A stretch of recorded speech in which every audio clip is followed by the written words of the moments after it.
Hi, this is Red again, talking about my influences in my life. Certainly, I think we can all relate to teachers being an important part of growing up, learning things, giving us perspectives perhaps that we didn't get from family and other experiences we have. Certainly, there were two teachers. When I think of my teachers, there are two of them that come to mind as people who really took an interest in me and helped shape me. It helped shape the person I am today. The first one was my third grade teacher, Miss Wheeler, Chuquicamata, Chile. It was the the mining camp school for the expats, and I was in third grade, and I was a young third grader.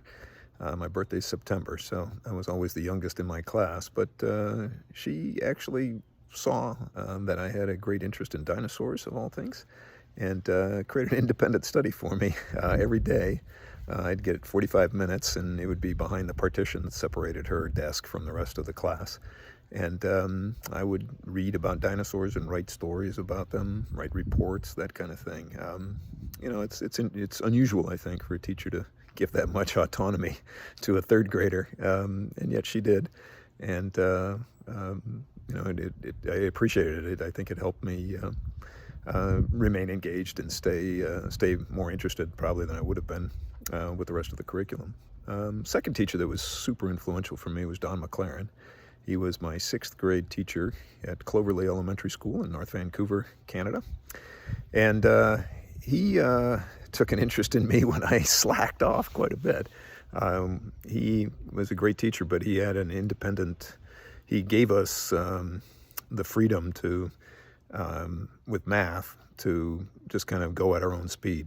And my speed was super slow. We had trimesters, and after the first trimester, I was on page 32 of our math book that was 250 some pages long.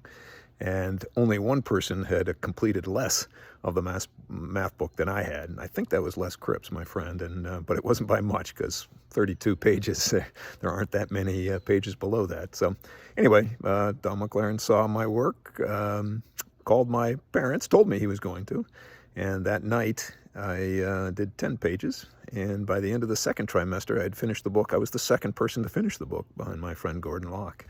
And so taking that interest and recognizing that I was probably more capable than I had displayed so far before then, really inspired me, gave me a lot of confidence, and a little kick in the ass never hurts either.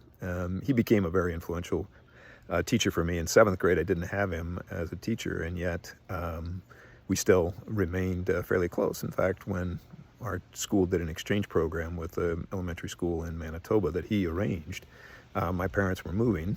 Our family was moving from Vancouver to Tucson, Arizona, and he arranged to keep me for a couple of weeks while my parents moved, and so I was able to do this exchange trip with the rest of my classmates. So a couple of teachers, I'm sure we all have stories similar to these, people who take an interest in us and help us be more than we thought we could be, and certainly was true in my case.